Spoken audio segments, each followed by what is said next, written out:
Dans les montagnes du Massif central, la nuit de la Saint-Jean, célébrée le 24 juin, est marquée par des feux flamboyants, des danses, mais aussi par des récits mystérieux que la tradition populaire transmet depuis des siècles.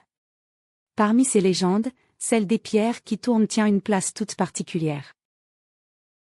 Une nuit hors du temps. La Saint-Jean, fête païenne récupérée par le christianisme, coïncide avec le solstice d'été, moment où le jour est le plus long de l'année.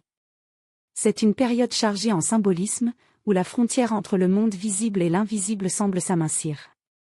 Dans certaines zones du Massif central, on raconte que, pendant cette nuit magique, des pierres se mettent à tourner sur elles-mêmes, comme animées d'une vie propre. Des pierres sacrées.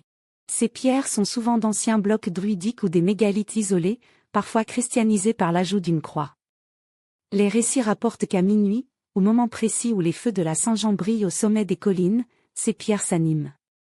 Certaines tournent sur elles-mêmes, d'autres s'écartent pour révéler un passage ou un trésor caché. Mais attention, si le curieux ne quitte pas l'endroit à temps, il risque de rester prisonnier du monde souterrain.